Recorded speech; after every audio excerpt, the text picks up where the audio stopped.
But I had. Okay, here we go. With all the noise and everything else going on, I did put an external mic on. That way, maybe you could help me understand what I'm saying. Something like that anyway. Okay, let's see what size they are. Look like a 15-16 socket, 1/2-inch drive.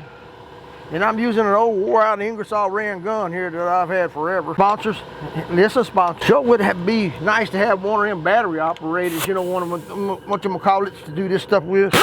Man, it'd make it a lot easier than having that compressor running and all that. But, you know, us poor boys that can only afford what we got. We need to look at them blades. Woo, look how dull they are. They're pretty bad. All right, let's see if we get it loose.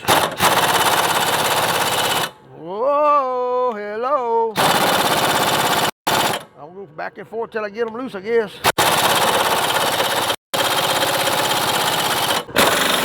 Oh boy, I got that one loose. But I tell you what, this other one over here is going to be a handful. Now, lefty loosey, remember? That pack, you're going to have a gun pack.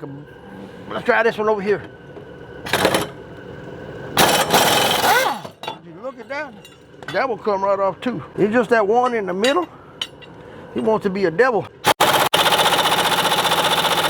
Well, I guess what we're gonna have to do, we're gonna do some convincing on it. We're gonna have to get a big old breaker bar, cheater bar, stuff like that. See if we can get that burn thing to come loose, okay? So be right back. But I had to show you this part of the video. I've been working on this for 15-20 minutes trying to get that one bolt out right there. I even went as got as desperate as breaking out a brand new, one of them brand new Ingersoll Rands right there, man. That's my old one. And I was trying to save the old one, save the new one. I didn't want to use that new one. You know how tight people are. Us poor folks gotta save what we got. But anyhow, no, man. I had been working on this thing for a long time and I could not get it off. So what I did was, I went in there and did this. I tried to keep this blade from turning and rotating. In order to do that, I had to put me a piece of block up on top with a clamp here so that it would hit that other side. Like you see over here, it's hard for me to video that because I'm a pretty good sized boy up underneath this big old mower. And that helped me keep it from spinning. And then I did a lot of cheating. I had to go, what you see right there, it's gonna be hard to get it. A breaker bar, piece of pipe, and I had to get a full 28 inches out of it to get that bolt loose, holding that blade in place. So now let's continue putting the new ones on, show you what they look like, and then we're gonna cut a little bit of grass maybe with it. Getting that thing, see what I did? I put that right there like that so it would hit this, keep me from having to hold on to it. So I tried that, I couldn't get that to work either. But let's get the old Ingersoll Rand, the new one, back out. You know what, I don't need the new one. I get the old one back out. I like the old one. I save this one for next year. I may not have enough peanuts to buy a new one when this one wears out, you know. That's old people take care of things. See, look at that. How you see that come out? Yeah, it wasn't that easy at the beginning. So we're gonna put us some slickum on here. A little bit slickum, you know. Put it in the whole lubricator up. You know, folks, and if you're working on a lawnmower like this, now it's a good safety thing to maybe put you a jack stand or something up underneath here and hold this up, because jack off stand, no jack stand, not a jack off, it's jack stand. That's what they call them. So put you some slickum on there, get your other blades, put them in place, and you don't want to go back in there right now. I'll put too much slickum, huh? And get them started pretty good, because if you don't, you get them cross-threaded, then you ruin that thing, and you have lots of problems. More problems than what I already had. And then you're just gonna suck. Now we're gonna go back over here to the other side. Make sure you blow the dirt and get all that trash off of that bolt. You know that bolt right here? Now this is a 15-16 bolt. I don't know if I told you earlier, but 15-16. So yeah, we'll put it in there like that. Make sure you got the blades, you know, the right way. See, it's always, I'll show you how to tell by looking at the old ones if you forget, you know. But you put them on there the wrong way, then you have some troubles. So let's get that one tightened up, and I'll show you in just a minute, okay? You know, there's no special notches or anything like that they got to go into. Just put them on there and tighten them up. Just got to make sure that the hole in the new blade is the same as the old blade. And what I mean by that is this. See the center hole? Make sure they're the same size. You don't want to put a different hole in there. That blade be flopping all over the place.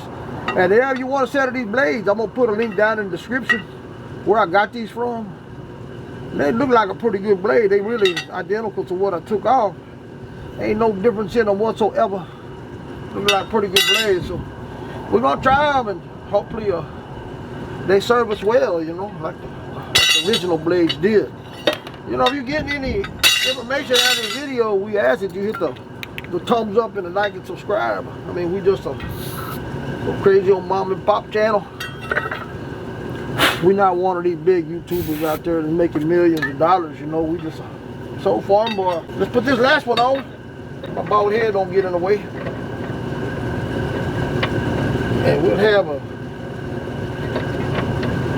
like I said, they don't want to cooperate too good with us right now.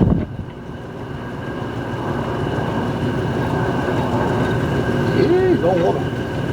Maybe it's because the way I hold my hand, I got arthritis, you know, arthritis. I got the arthritis, boys. Let's try to put the screw in there first and see what happens. You sure don't want to get them frustrated. Oh yeah, it's just no. The other side of arthritis don't want to cooperate. Try to stretch it too much. There we go. How about that? How about them apples? Okay, let's put that blade on there. Okay, guys, there you go. Now we got us a set of brand new blades put on this Badboy zero-turn mower. We might go out there and cut a little grass with it a little while and shoot a little short video after that. But there you go. That's how you put your blades on a Badboy lawnmower. Come back and make sure you got all of them turned in the same direction. You know, the right blade on there the right way. If not, you might be trying to push down grass instead of pick up grass. So, well, guys, if you enjoyed the video, you know, this segment of it, we asked you to hit the like, subscribe. And what we're going to do is we're going to shoot a short video because the grass ain't really tall enough right now. But yeah, I hope you liked the video. Hope we shared some valuable information. And if so, we ask you hit the thumbs up, like, subscribe. I know this was a pretty tough job actually with the problem with the center bolt. The other two came right off of there. Normally this would be like a 10-15 minute job if everything cooperates with you, but under the circumstances, it did work that way today. But we did show you something that if you run into the same situation I did when that bolt wouldn't come out of there and you're breaking out a brand new gun, you know, you might run into a situation like I did. You think, well, your old Ingersoll Rand gun is wore out, but mine really wasn't. I had that brand new one in the office, and I said, well, I'm going to put it on there and see what it do. But it didn't do any better than the old gun. The old gun lasted a long time. I had that gun maybe 8 years, 9 years, I don't know, 8-9 years. But we're going to finish up the video here shortly. Thumbs up, like, subscribe. I hope I see you in the next video. If something else I ask you to do is make sure you hit the like, subscribe. What you do, we're going to send you a copy of that short out. We're going to cut some grass with these blades to see how it actually turned out. Well, guys, hope you enjoyed the video. I hope to see you in the next coming video. Hey, something else you might want to do while you got it up in the air and makes it a whole lot easier is you got 4 grease fittings. You got one right there and one back there. You see the grease hanging off of them. I already shot some grease up in them. And you got 2 more on the other side. Not sure if you can see them. But while you got it up in the air, sure makes it a lot easier to grease them. Now the front 2, you can use a straight grease neck on it, but the back one you got to have either 45 or something like that, or a rubber hose, and you get that grease right up in there. But those are 4 major grease points on a Badboy or zero-turn. Has a floating deck like that. Also, you might want to check these here. I did find one of mine missing. Check all your bolts and screws and nuts.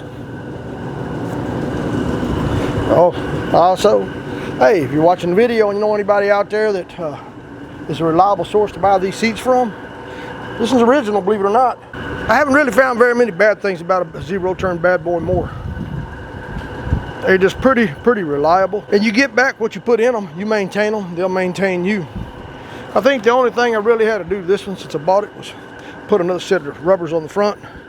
And those rubbers, I don't know what it is about them things, but they seem to get a lot of flats. I don't know the rubber that damn cheap or that thin, but they don't last very long. Get a lot of holes in them. I even tried putting tubes in them one time. That didn't last much longer either. So the tubes or the tires on the front are my biggest complaint. The decks are phenomenal. Man, those things are super heavy and well built. I guess they're made right here in Arkansas, Texas, or right in Arkansas, Texas. I'm not in Arkansas, but I think they're made up around Batesville somewhere up there.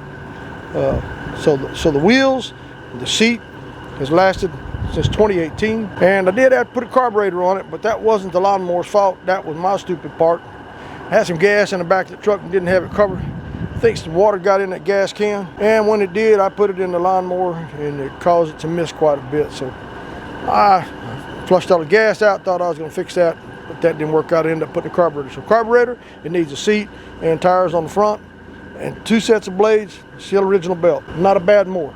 Bad boys are good. Okay, back to what I was saying, and I hope we shed some of that wind. It's about a 35-mile wind coming out of the east. Tornado did come through here and tore down part of our buildings here, and we're in the process of remodeling that.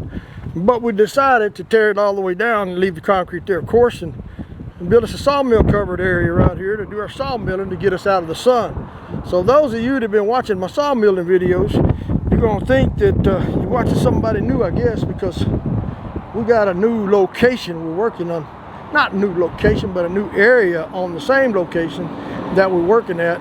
And we do have a lot of cleaning up to do. We do have a lot of logs to saw. And just a little bit more blocks left to haul off.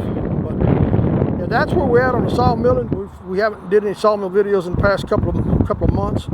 But we're going to get right back into that real soon. So stick around if you like the sawmill video.